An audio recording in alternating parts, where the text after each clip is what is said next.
and welcome back to the Rally Report podcast. We have another second timer who did the pod with me very early on back in the day. Can't believe I'm saying that. So I think it's a good time to catch up now, and got the pleasure to hang out with him for NSL a little bit during his birthday in Nashville. I'm not sure if that was the location he wanted to be in on his big day, but I do know he's back in Egypt right now. But welcome back, Youssef Ibrahim. How are you, boss man? Thanks, Sean. Thanks for inviting me back. Yeah, it actually feels like, oh God, I mean, it's 2 years since I joined. Was it 2 years? Yeah, I think it was. Yeah, I think so. It's Almost fucking more than crazy. 2 years. It feels like a long time ago. But yeah, no, it was definitely fun, seeing you guys at the NSL, and I did enjoy my birthday, to be honest. So we went to Broadway that night, and it was something else, something that I've not seen before. So it was pretty nice. No, definitely for me too. Definitely the country experience for sure. It's definitely something new. Yeah, no, I was about to say it's crazy. It actually has been like 2 years or something. I remember the last time we spoke, we were talking about, I think it was your senior year in Princeton. You were transitioning into the professional circuit, and here you are fully dived into that. But yeah, I mean, why don't we start with that? Like, how's the transition been? How's the pro circuit been? How does it feel to be a professional athlete? What are the challenges that come with it? Oh, we're diving right into it. It's actually pretty, I mean, I don't, it feels, it's definitely, there's a lot more pressure that comes with it, being a full-time professional. It's just like it's just so different than when I was, still in college. I mean, when you're in college, just like you just play like 4 or 5 tournaments a year if you can play them, and obviously like there's no pressure whatsoever, and you're just like excited to play and give it your best in every tournament. So when you lose, even you go back to to back to college or like to Princeton or whatever, so you don't like, it's not like you're traveling from Egypt to like the US for a tournament, and then if you lose it, like you're gonna go all the way back and just prepare for it. It's just it's a different lifestyle. I'm actually enjoying it. I'm enjoying it too much. I think it's my first full time year. So I'm still learning a lot of things. A lot last year, right after graduation, I obviously was really devastated with the injury, and I didn't play for the first half of the season, and I kind of like had to play the second half. I wasn't really fully recovered from the injury, but like playing was part of my recovery. So I had to play some tournaments, and yeah, this is like I'm a freshman now in terms of like going full-time professional. So I'm still learning a lot of things. I remember my freshman year in college, I struggled a lot with adjusting just to the academics, and like to play squash as well, and trying to balance them out. So this is like a sort of like a new thing for me, and I mean it's going well so far. I'm doing what I love, but definitely the results has not been great. But I think I just like I'm just learning, as I said. So I think it's just a learning experience this year.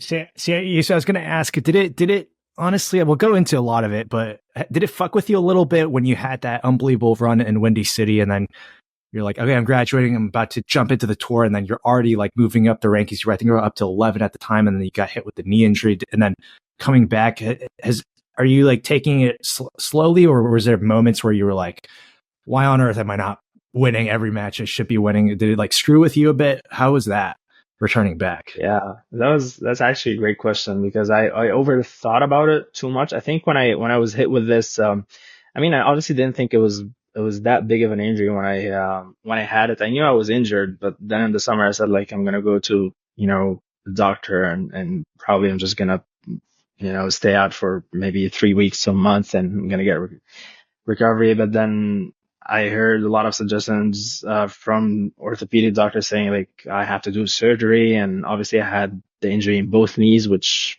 really sucked because one knee would have been a lot better. But then I was like, the options were surgeries, and that was going to keep me out for 2 to 3 years. And then I went to London to see one of the best, honestly, orthopedic, the one that did the surgery to Algar, and he said like, you know, just that there's no way you can do surgery, because if you do surgery on one knee, you have to do like 9 month rehab, and then you're gonna take injections in the other knee whilst doing the rehab.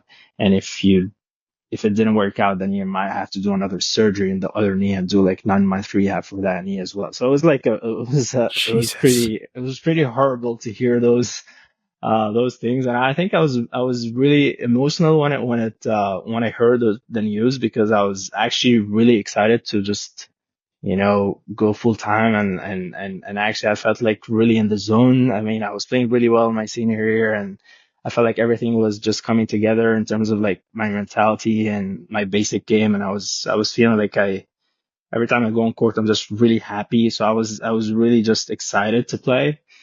So I was really hit with that injury, and I think it affected me a lot mentally. But again, I took I took it really slowly. I took it like day by day. I said like, this is a challenge. I'm just gonna hopefully overcome it. But then it was too much of a challenge to not think about it too much. I think there was. Am I speaking too much? Is there one question you want to ask, No, or you go should I ahead, just man. okay? Keep going at it. Keep going at it. Okay. So yeah, I was told by, I was obviously taking the program from London, and I went back to Egypt to do it with my fitness coach. And then I was told like, 3 to 4 months I was gonna be fully fit to play again. So I had to skip the first half of the season. And after that, like 3 to 4 months into the rehab or physiotherapy program, I was doing a lot of, just lengthening the muscles, like a lot of mobility and flexibility, and strengthening some of the muscles that were not properly, activated. And yeah, I think when I was told that I was 3 to 4 months, I was gonna play. I was like, okay, I'm just gonna be excited to play. And then actually during the rehab process, it just every day was painful. So I was like, there's no way I'm gonna ever play again. It's like 4 months in, I was doing like 3 to 4 hours gym every single day, and I didn't skip one day. And then when I was finished with that phase, I had to go on court to see how my knee feels. And then I go on court, and my physio tells me, play 2 minutes, and then just go like 4 minutes. Then I was like, oh my God, I'm really far. Yeah. Like, there's no way I'm gonna ever, like, I used to train like 3 to 4 hours, and I was like, there's no way I'm ever gonna play again. And then I called my brother. He was the one that, like, I was actually thinking about. And a lot of people heard this for some reason, but I mean, I didn't tell anyone. I was actually thinking about maybe, I was just a fresh grad, so maybe I'm trying to look for a job. And I was like really in a bad place mentally, because I didn't think I was gonna recover from it. And then, my brother, I was telling him maybe it's just a message that I need to maybe follow the academics kind of like job route. And he was like, just take 3 to 4 days off. Don't go to the gym. Don't do anything. Just like relax mentally. And if you still think the same way, then do what you feel. But if you feel like, you still want to just like, pursue that recovery program and rehab, then do it. And I think I took 2 days off, and I didn't think twice. I think, I just wanted to come back. So it was, yeah. Well, glad you did, because it would have been bad if we lost you to the tour. What exactly is it with the knee that's the issue? That has been the issue. So I do have the cartilage, which is the cushion between my shin bone and my thigh bone. There's a huge chunk of it that is actually gone. So so every Oh, time, like, jeez, it sounds like a Rami Ashore situation. Oh God.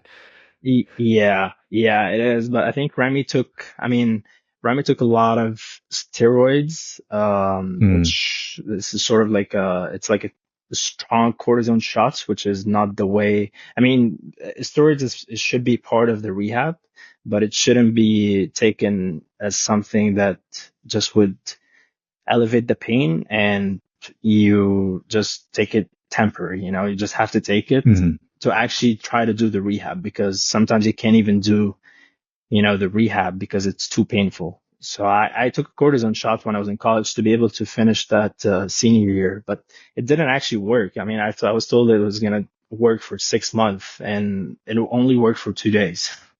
So it was that bad. So I didn't take any injections. I took a lot of painkillers, which made it worse when I was a senior. So I mean, in Windy City, there's this really strong, it's called Voltaren injection, which is like a really strong painkiller. And I Jesus. obviously yeah, I was obviously taking these painkillers only once or twice I mean, I used to play one round and then lose in the round of 16. So I didn't really take it every day. But then in Windy City, when I made that run, I played like 5 matches or 6 matches. So I took it every single day. So it was pretty horrible. The dark parts of being an athlete, you're just chugging painkillers. Yeah. Yeah, it was insane. I remember talking to my orthopedic surgeon in London. I was telling him all this, and I was like, okay, and I was asking if I'm gonna take, moving forward, if it's still play for now, am I gonna take any like painkillers? And he said, okay, this Voltaren injection, I'm gonna give you one exception. You're only gonna take it if you reach the World Championships final. If you reach the semifinal, don't take it. How bad it was. Oh, that's fucking crazy. Pretty ignorant. Would you say, like, right now today, how recovered are you from the knee injury? Is this something that you're just gonna have to deal with throughout your entire career? Or do you say you're nearing 100% pain free? I think I'm recovered now. So I think one knee is actually 100% fully recovered. Like, I can wake up and just lunge without any pain, without really worrying about it. And it's funny because that was the worst knee, actually. That was the knee that was really bad. So it was actually fully recovered. I never thought it would, but it did.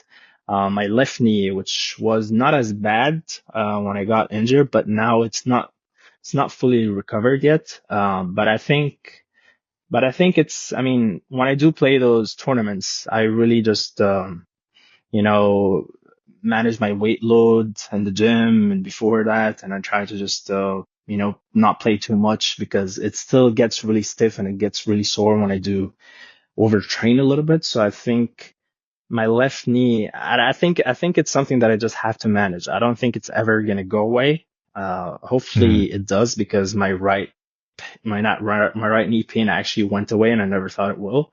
So maybe it's just going to take a couple of years, maybe. But I mean, yeah, yeah, I mean, that it's is manageable. optimistic. That is Yeah. optimistic to know that it does recover. So that's fantastic to hear. Wow. Yeah. I didn't really realize it was both knees. That was a situation, but yeah, that's crazy. I was going to ask because I kid you not, I think every time I watch you play on the PSA, I think the commentators always freak out when you move to the front left corner, being like, you should have moved that way. That's crazy. He's going to tear something. Are you aware that they say this about you every time, or does this bug you? Because part of me is thinking, like, of course, I'm sure he knows that. I'm sure he knows best, right, about his own body. But yeah, I just want to get your Yeah. take on that, because I'm sure you've heard them say that too, because they say it every time. Yeah. Yeah. I mean, I hear them say it every time, and it doesn't really, I mean, I don't really think about it in any way, because it's actually the first thing that I presented to my physio back in London. I was like, look at these pictures. This is the way I'm lunging since I was, 9 years old. And this is just how my body mechanics work. And it doesn't really put any pressure on the knees the way I lunge. It just put pressure more on the adductors. And the way I move, like if you see me walk, like my just feet goes outward. So it's just like how your body has been working for so many years. Like my adductors, I mean, they might be the strongest muscle in my body, like that. Some people are like glute dominant. Some people are like quad dominant. I'm like not adductor dominant, but I can take a lot of load on my adductors. And, but like since that knee injury, actually I do sometimes over lunge uh, to protect me recovering from the lunge. There is like this range of motion that when I do like kind of like trust my knee too much and just, stand back on it, that kind of range of motion, what hurts the most. So I sometimes either play with a straight knee or over lunge a little bit. So that's just how your brain works. But it doesn't really affect me in any way. Like this kind of lunge is just it's nonsense. I mean, that's just how I move. Hopefully the one of the commentators listen in on this one and finally get your name clear so they don't mention it because they mention it way too much. Yeah, I know. I'm going to transition out of this grim topic we're in about your knee, something more positive here. If you don't mind, why don't we jump into the recap of, I know you been a little mixed bag of a season, I'm sure for you, but you've definitely been caught on fire right now with Blackball and with the good wins over Kandra and also Joel Makin. I'm sure that, and then also pushing Hesham to Fab. I know you've beaten him in the past, but where's your squash at right now? How are you feeling? Is confidence off the charts? Where's your headspace at? Yeah, I'm feeling really, really well. It's the best I've felt all season. And going back to your question when I was going back from injury, just because I made that run, I was actually, it's true that I was putting a lot of pressure on myself this season. I was just like, I felt that I'm coming back really late. A lot of people have been playing and I obviously was in college. So I don't want to say that I wasted 4 years because it wasn't a waste. It was like the best time ever, but I still like feel like I want to achieve so much. And that injury made me a little bit late as well. So I was like, when I came to this season, I was super excited, but I obviously put a lot of pressure on myself because I was expecting, even when I lose like to Shorbagy, like in 5 or lose like to the top players, I feel like I go really down when I lose. Where it's not like something that I used to do when I was playing in college. It's like I took the losses and I tried to learn from them. But this season, I felt like the losses made me worse player mentally. So I did put a lot of pressure, and that was like just the whole season. Every time I lose, I just feel like, oh my God, like I'm just a failure, which it's something that I just try to control as much as I can. But now, since actually I pulled out from London and I got like 3 to 4 weeks good training and nothing is different, honestly. The way I think is different now. I'm just like trying to, not put pressure on myself, trying to just play the best I can and not think too much. I heard a lot of, uh, I think that sometimes I think too much about what, people's expectations as well. And that also something that I didn't really think about at all. But like in the beginning of the season when, everybody expects you to do well, like you're like, what if we don't? And all these things. It's just so many things that I have never ever thought about when I was in college that just came to my head straight away. So it was, but now I'm in a really good place. I feel like I'm playing, I'm playing my game again. I'm enjoying it on court again, which is the most important thing because I feel like I just play my best when I'm happy to be on court. So yeah, I'm in a really good place and it's getting the best time because the Worlds is coming up. So it's, yeah, I'm really excited for it. Yeah, it's a good time to peak. It's a good time to peak, as people have been mentioning about tournaments and stuff. A quick side question I want to ask is: do you like playing non-Egyptian players more, or do you like it when you get matched up with Egyptian players more? To be honest, I don't really care. You don't Like care. yeah. I mean, I would not like it if I play someone who's close to me, probably, on a personal level. But I don't care playing this anyone. I would say I like to play players. I like to play attacking players the most. If that's, yeah, That's interesting. that makes, yeah. Why is that? Considering you're also probably one of the most attacking players on tour right now. Yeah, I just feel like when people like push me to the front of the court, I just I think it's sort of like a challenge where like each one of us wants to prove like who's the most attacking. And I feel like whenever I'm put into that challenge, I try to just, give it out my best. But also, I think the game is also better when you move in the 4 corners and you move them instead of playing someone like Makin or Paul, who's like really steady and just most of the game are in the back court. So I always enjoyed playing like really attacking players because I can counter pretty well as well. So I also like see their attack pretty quickly. So I just feel like even when I lose some of those matches, I just feel like I'm just enjoying it. I'm just enjoying playing and attacking players more than I defensive see. players. I mean, I'm curious. I mean, you've definitely had some success, I'm sure, like a mixed bag of results, especially with the likes of like Joel Makin or Coll. What's the strategy there? How do you mitigate what they have, which is, I mean, just basic game at its best? Yeah. Yeah, I mean the last time I played Makin was in Black Ball, and I also played Paul in Laguna. I think I was really close at beating Paul as well. I think I was 9-7 up in the fourth, and for some reason the referee just gave me three shitty decisions. He actually lost me the match, which is insane. But yeah, the strategy is more down to yeah, it's really interesting because you don't want to be too passive. Like you still want to play a lot of balls to the back, just because I don't want to attack right from the first point, because now you make that first movement really quickly and they're already very quick to the front. But you also don't want to be too passive to the back because they can play deep game all day long, right? So it's just like finding the right balance to pick your moments to attack when it opens up. But you gotta be expected to play with them like 2 games at least at like 20-minute plus. And I think that's what I did with Makin. And I was actually really surprised that coming into the third game, he was really tired. We played like 2 long games, and then the third game, I was picking him up like every time I got an opportunity when the ball got a little deader as well. So I felt like I'm in my element, but I had to do a lot of work to get there. And I think it was the same thing with Paul. When I played Paul in Laguna, I think in the fourth game, he's also cramping. Like he was cramping and I still didn't get it over the line. But those first 2 games were really like physically brutal. So yeah. I mean, I'm sure that gives you confidence, right? If you can match with them, especially on the physical end. Yeah. Talk about reffing here. I want to kind of get your thoughts on the reffing situation and the PSA, which is always a fun topic. I think my personal take is it seems like there's a lot of crackdown on the executive end on making sure you guys don't argue as much or don't even say much. What's your situation with the ref? Do you have some qualms with it? Are you pissed off? Are you thinking it's confusing more than ever? What's your thoughts on the reffing situation right now?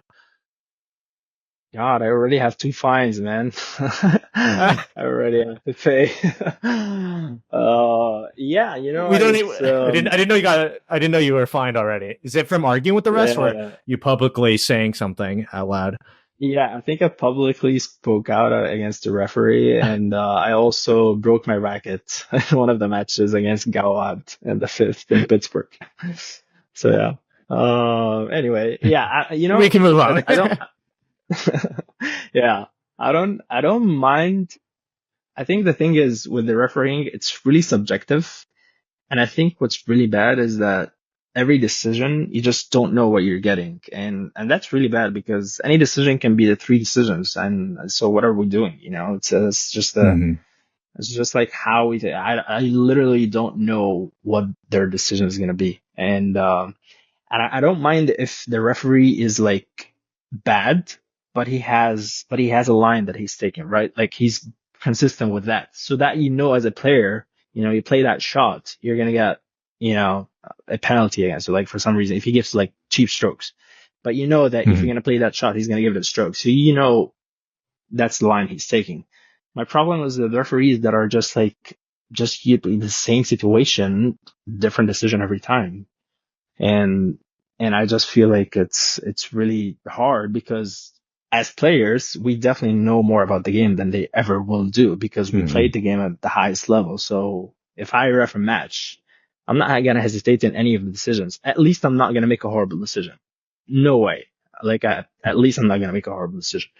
But also for the new directive that came up, I definitely don't agree with it. I think I don't support a lot of talking, but there has to be some sort of a level of respect between the player and the referee. Like you can't just tell a player to shut up. That doesn't happen in any sport, even racket sports, which are probably labeled as classy sports like tennis or whatever.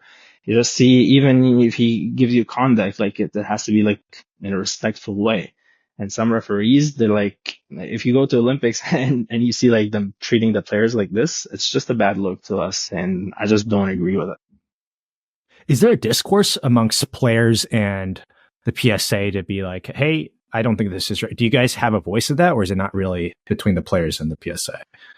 I mean, a lot of players are afraid to speak out. I think Miguel also spoke out against after his match against Gawad, and he posted this. I was like, I texted and I said, Miguel, you're gonna get fined, buddy, because I did it before you and I got fined. And like a week later, it was like I got fined. I was like, I'm ready. And honestly, it's bad because it is just you just don't give the players the freedom to speak about it, and I That's think. so bad. Yeah, I think the first step to solve any problem is to realize there is a problem. And I don't think the PSA realizes that there's a big problem with the refereeing. Well, hopefully I don't get Youssef another fine from this. But talking about money and being banned, I'm actually super curious to hear, especially with someone like you who's breaking into the top 10, definitely in the top 20 at the very least. Do you coast off tournament money, or are you actively hunting for sponsorship and building like your own brand in terms of that? Or are you okay making a living with just tournament money? How does that work? Well, I do have private sponsorships, which is, I mean, I'm honestly lucky to be sponsored by, a construction company that's one of the biggest in the Middle East, and also the CI Bank, which is also the biggest in the Middle East, and they give me like good money. So I mean, even if I'm not making that much money from prize money, I still have a backup that I can, just use. But also like prize money, honestly, it's very, and also we do get sponsored by local clubs, to play in the league. So Wadi Degla is also a sponsor. And then I have my racket sponsor, Haru. So, I mean, you do get a support from sponsors, and there's a bonus that if you do well in tournaments, you get a bonus on this. So, prize money, I mean, it depends on what you do in the tournament. It depends. Sometimes you make money from the tournament. Sometimes it just covers your expenses, just the flight ticket and whatever. But like, I think at the top level, probably if you're like top 20 or so, you're making money most of the time, I would say. Like if you reach round of 16 or quarterfinals, you make, good money. If you do like 4 or 5K tournament, that's not bad. So yeah, I mean, I'm making this year. I obviously paid a lot of money during the rehab. Like I was paying. Now this is sort of like Rehab, the fines, the fines from PSA. The fines are coming up. So yeah. I mean, I'm in terms of money, it's not too bad. I think it's pretty good. I say. And then one thing, I mean, you just said the Wadi Hidalgo club, but I'm curious. So where's your base is Egypt right now? Who's your main coach? Like, what does that setup look like for you? Because I do know, I asked this question especially to you because you definitely also have a big relation with the U.S. with your Princeton background, and also your brother Kareem being kind of head of the coaching in the U.S. right now. So I was curious if a move's going to happen to the U.S. or are you settled in what your camp is right now? Yeah, I mean, my squash coach is Omar Abdulaziz and Karim Darwish. Omar, I train with him private. Darwish is in Wadi Degla, so I play with him there. I do have I have my strength and conditioning coach, Bridget, which is the U.S. strength and conditioning coach. She's at the Spectre. That's why actually when I went to the US from December to March, it was mainly just like to see her and she's helping me a lot with my knee pain. So that's just my main concern. And then for me, squash comes after that. So I was just really lucky to get to work with her, and she's doing a tremendous job with the US players and me as well.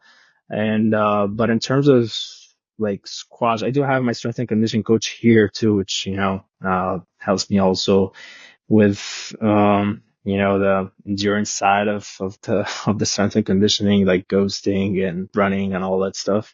So, so yeah, I'm not sure if there's a move. I actually tried it this year to see if I can actually do it. But I think it depends on what time of the year it is. Like for me now, I just need to play a lot of squash and play a lot of good practice matches. So it makes more sense for me to be in Egypt right now.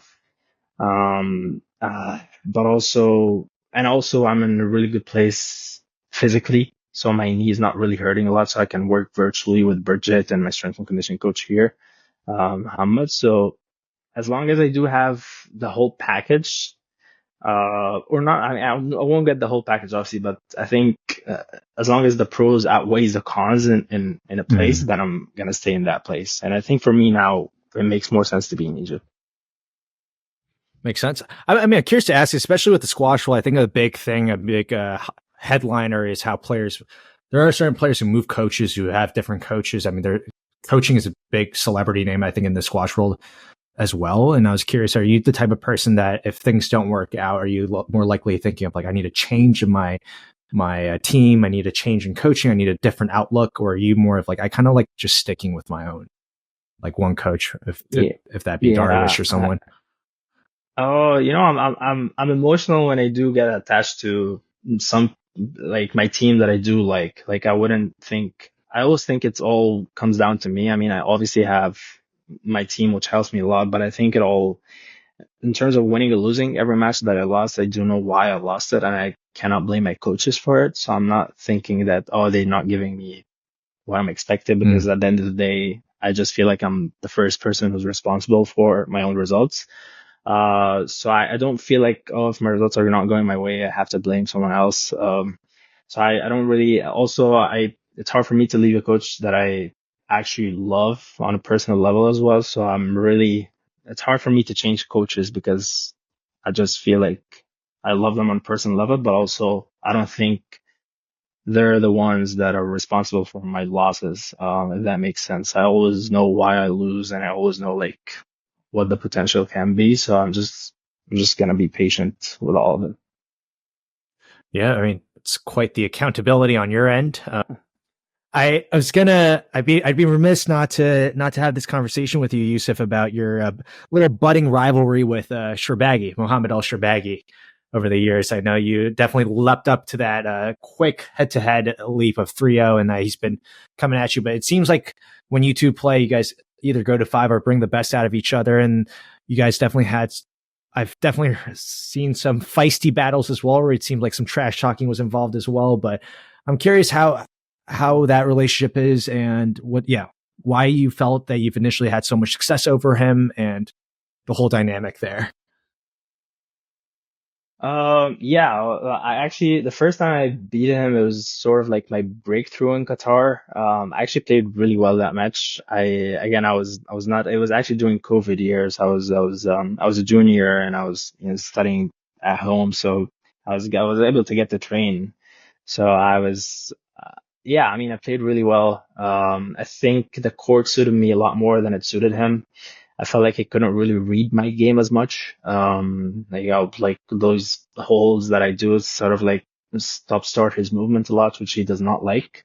But I think what really probably shocked him the most is he always plays at a really high pace. So I think he was shocked when I could match him and also like play at a higher pace, because a lot of players cannot stand Shorbagy's pace, especially like if you go to, 4 or 5 games. The second time I beat him, to be fair, he was actually not playing well at all. I think it was a phase that he was struggling a lot. So I'm not going to take credit for that. Obviously, if he was fit enough, he was definitely going to beat me, because I wasn't playing my best either. The third time we played the best match, I think that was in Chicago. I think that's when he brought the heat to you. I remember there was like some feistiness there.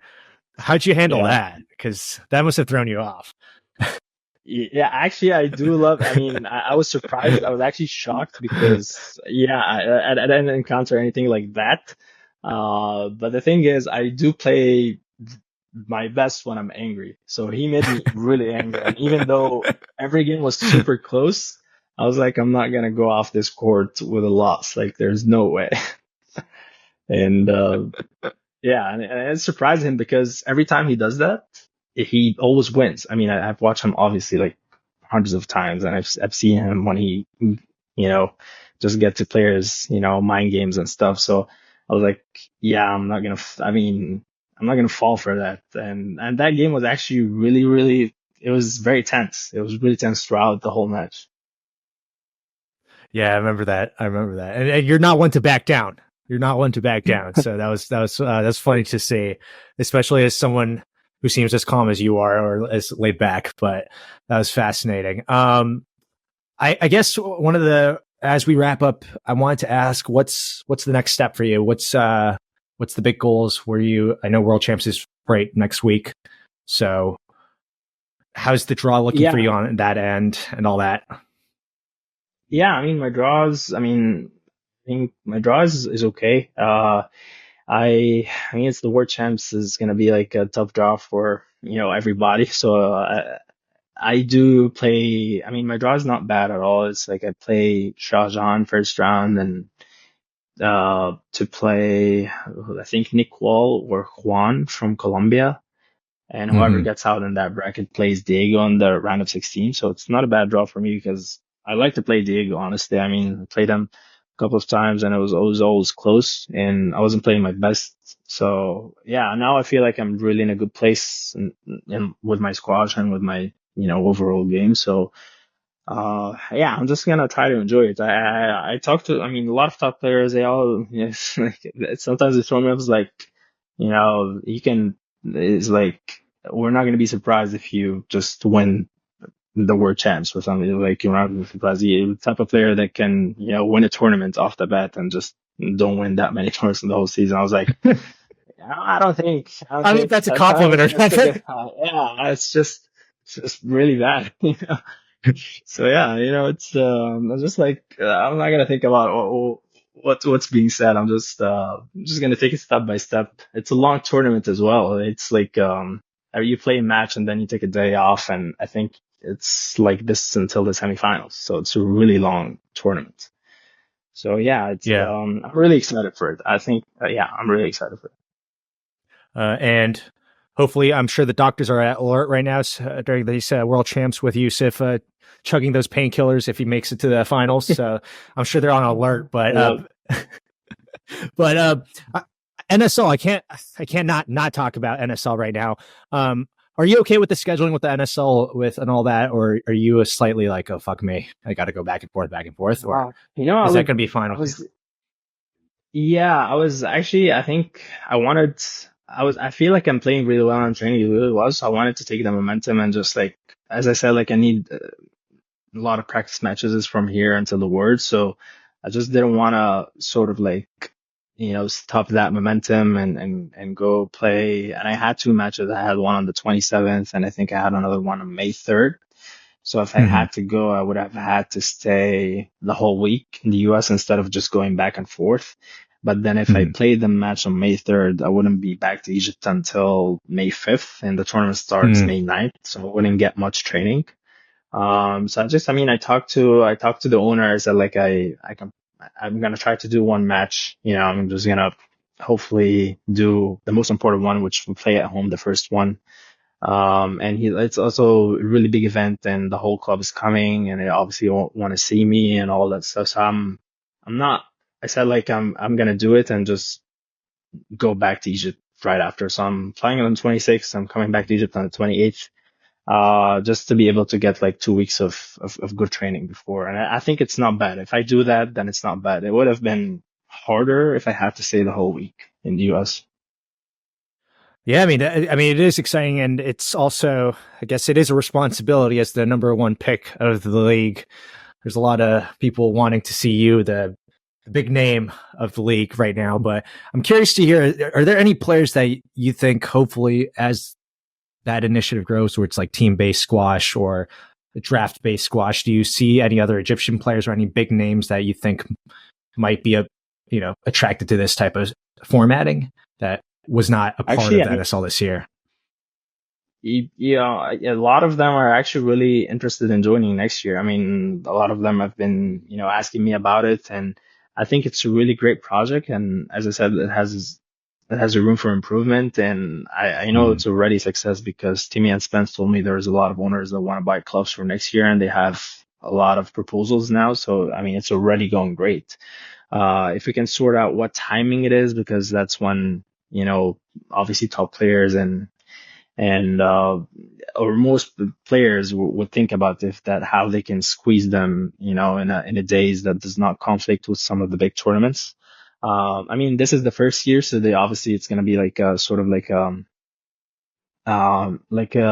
learning kind of experience, and also like learning about the whole thing. And next year they're obviously gonna have a lot more time to just like select the dates. But like, I mean, a lot of top players talk to me about it and they're really excited to join. One of them is Ali Abu. Hisham is actually really excited as well about it. So I mean, we're gonna get really a couple of really good players next year. So so yeah, I mean, it's an exciting project. I'm excited. I'm happy to be part of it, and I'm looking forward to see it grow more. Yeah, no, it's super cool, and I think I mentioned it in one of the NSL episodes, but it is fantastic for the league itself to have a player at your caliber. But Youssef, it was fantastic catching up with you. I don't want to take up too much of your time here. I don't know if you're going to get hit with another ban after this episode gets released, but or not a ban, a fine. But we'll pray that they don't listen in. But yeah, it was great catching up. I'm going to wrap it up there, folks. Appreciate you, Youssef. Thanks, Sean. Thanks for having me.